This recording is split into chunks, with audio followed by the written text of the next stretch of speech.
So first off, I want to start by saying that it's been a couple weeks since... Okay, it's been a year since my last review. But like so many great things, you have to miss it before you know that you truly appreciate it. And I think that my 24 subscribers prove that fact. Anyways, let's get right into the review. Was Star Wars The Force Awakens amazing? We'll see. Star Wars The Force Awakens stars Daisy Ridley as Rey and John Boyega as Finn. Never heard of or seen these two before? Well, me either. But I can tell you, you're going to see a lot more of them now. So first I want to get right into the cast of this movie. The cast did an incredible job. I loved the actors and actresses that they chose. Spot on. Though I would probably say that Rey is the main character, I think Finn completely stole the show. Both of these actors made me laugh when I was supposed to laugh. They made me feel sad when I was supposed to, fear everything they were supposed to do. They did a great job, and I look forward to seeing them in many more movies. Another person that I really enjoyed watching was Oscar Isaac as Poe. He was a super interesting character. I enjoyed every minute that he was on the screen. He just wasn't on it enough. Now, even though these newer actors and actresses did a great job, the person that really stole the show for me was actually Harrison Ford. I think he did a great job in this movie, and it didn't completely rely on the original trilogy for me to say, oh, I really like Han Solo again. No, he played a much older Han Solo that I enjoyed. Also, another thing I really liked about this movie is the look of it. Now, we know they've been talking about using practical effects and costumes and props and sets, things that the prequels didn't use at all. And it looks great. I feel like I jumped right back into the world of the original trilogy. Great cinematography, great set designs, great costumes, great graphics, and great music, of course. And even though it was very reminiscent of the original trilogy, the many angles and different camera shots that they decided to use were completely new and refreshing and kept my attention the entire time. As far as the story goes, was it anything completely original that you've never seen before in any movie?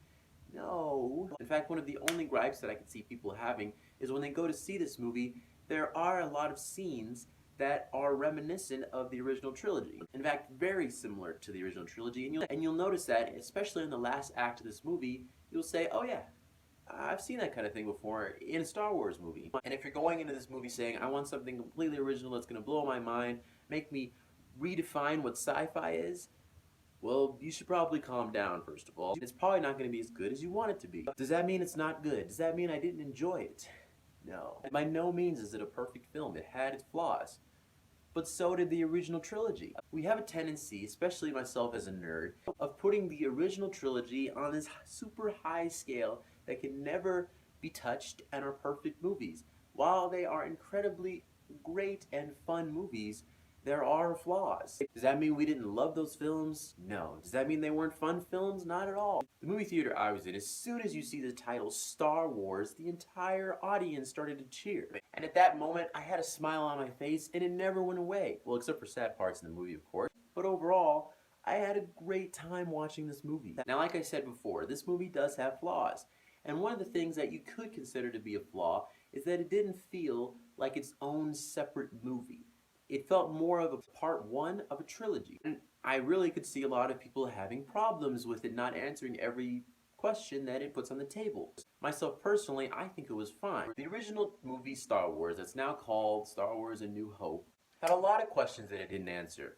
After Luke blew up the Death Star, spoiler alert, where did Darth Vader go? What about the rest of the Empire? These guys are bad guys. How are they going to stop them? Luke, is he a Jedi yet? Is he going to become a Jedi? And at the time, there was no way of knowing until you see the next film.